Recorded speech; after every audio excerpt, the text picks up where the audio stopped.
Hare Krishna. Welcome back to our Swadhyay online reading retreat labs. So we are continuing with the power of SAP, the Gateway to Spirituality Gita Daily series. And in that, SAP meant for here, not your typical ERP. It refers to Sambandha, Avidya, and Prayojan. So we had a detailed session on that. You can watch those recordings. And in case if you have missed any of the previous sessions, you can always save this playlist in the YouTube, and you will be finding this as all the previous sessions, or you can go through it. Okay. And we are not going to explain in details. We're just reading the book from Bhagavad Gita as it is, and we're just reading the reflections of that particular verse from the Gita for Daily Enrichment series. And I would recommend to read both the books, Gita, Bhagavad Gita as it is, as well as a practitioner devotees, you have to also go for this Gita for Daily Enrichment. So you'll be getting more better examples or reflections from Prabhuji. Okay, so now let's move on to our today's verse. Today's verse is 15.15, which is we're going to read today. So let's go to the chapter number 15.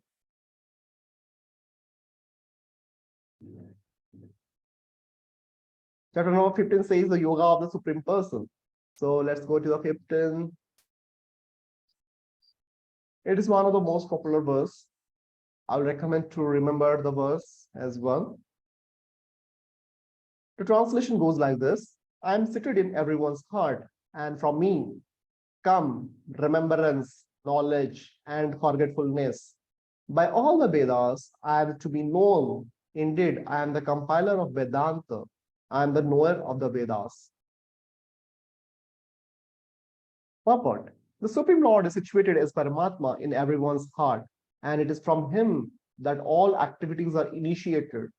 The living entity forgets everything of his past life, but he has to act according to the direction of the Supreme Lord, who is witness to all his work.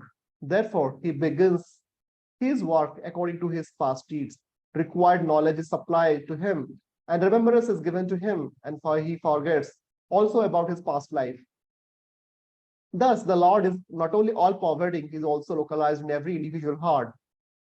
He awards the different fruitive results. He is worshipable not only as the impersonal Brahman, the Supreme Personality of Godhead, and the localized Paramatma, but as the form of the incarnation of the Vedas as well. The Vedas give the right direction to people so that they can properly mold their lives and come back to Godhead, back to home.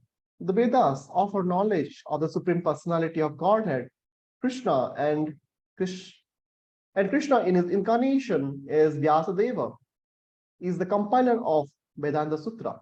The commentation of the Vedanta Sutra by Vyasadeva in the Srimad Bhagavatam gives a real understanding of Vedanta Sutra.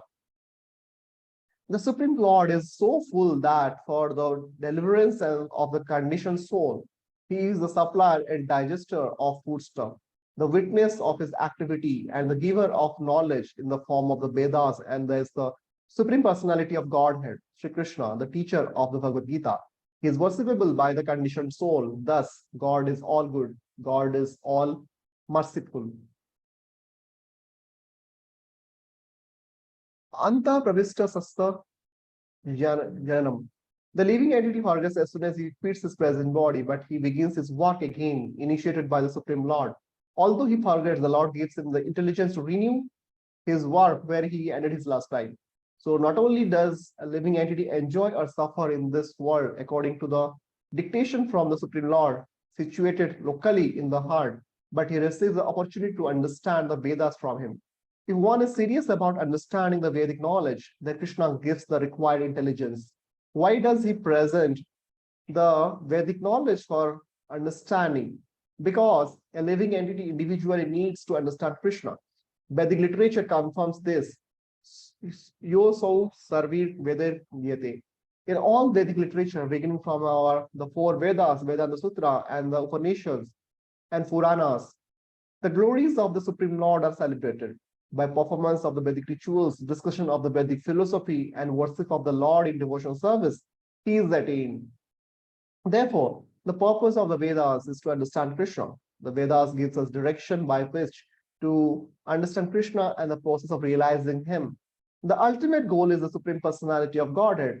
Vedanta Sutra 1.1.4 confirms this in the following words. Tattu samanvayat.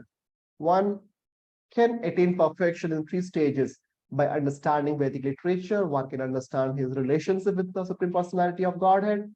By performing the different processes, one can approach him, and at the end, one can attain the supreme goal, who is no other than the Supreme Personality of Godhead. So this is the same thing as Sambandha, Avideya, and Prayojan, whatever we have discussed. In this verse, the purpose of the Vedas, the understanding of the Vedas, and the goal of the Vedas are clearly defined. Now let's read it. Our reflections points from the Gita for Daily Enrichment series. 15.15. Krishna is not just out there, he is also in here. When life hands out difficulties to us, we may feel forlorn, deserted due to the thought that Krishna is far away, somewhere out there in the vast emptiness of a space. So forlorn, if you do not know the meaning of it, it pitifully sad and abandoned or lonely. Forlorn figures and vast of. So this is the meaning of it. Gita wisdom informs us that nothing could be further from the truth. Krishna is surely far away in the spiritual world, but being omnipresent, he is also close by, right here in our own hearts. The Bhagavad Gita 15.15 confirms this when it declares that Krishna personally resides in the hearts of all living beings. The revelation of Krishna's indwelling presence comes at the end of a series of verses 15.1 to 14 that demonstrate his love for all of us by giving examples that range from the external cosmological realm to the internal physiological realm.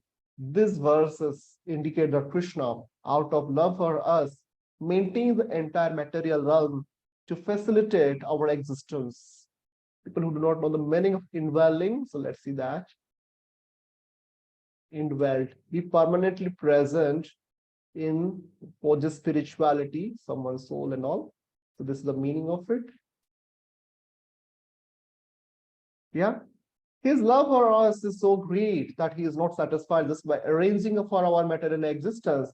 He also arranges for our spiritual welfare by making himself available to us in our own hearts as a friend and guide.